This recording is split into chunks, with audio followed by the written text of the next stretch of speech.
तो let's move on to the next problem. हमको यहां पर 3 कैपेसिटेंसेस दिए गए हैं, 3 सिस्टम्स दिए गए हैं।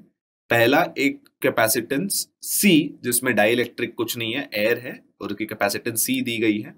दूसरा एक कैपेसिटेंस 2C, राइट, एंड तीसरा एक कैपेसिटेंस 3C। तीनों के पैटर्न्स क्लियरली दिख रहे हैं और हमको एक सिस्टम दिया गया है नीचे which is a combination of these 3 in some form, और हमको निकालना है कि इस सिस्टम का नेट कैपेसिटेंस क्या है।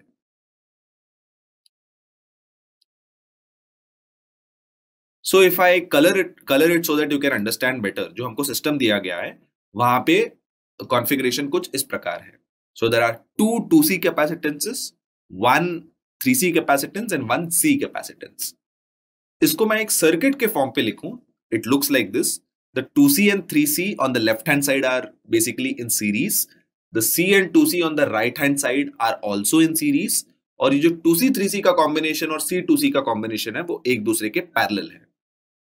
सो सबसे पहले 2C 3C जो सीरीज में है, what I can say is उसका कैपेसिटेंस नेट C1 है, और 1/C1 has to B 1/2C plus 1/3C।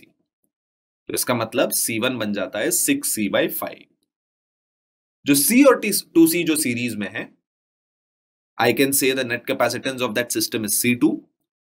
1/C2 is 1/C plus 1/2C, and C2 बन जाता है 2C/3। अब C1 और C2 की वैल्यू निकल गई, वो दोनों एक दूसरे के पैरेलल हैं। So the equivalent capacitance C net has to be equal to C1 plus C2, क्योंकि पैरेलल कैपेसिटेंसेस ऐड होते हैं to give the net capacitance. So C net is 6C/5 plus 2C/3 which turns out to be 28C/15।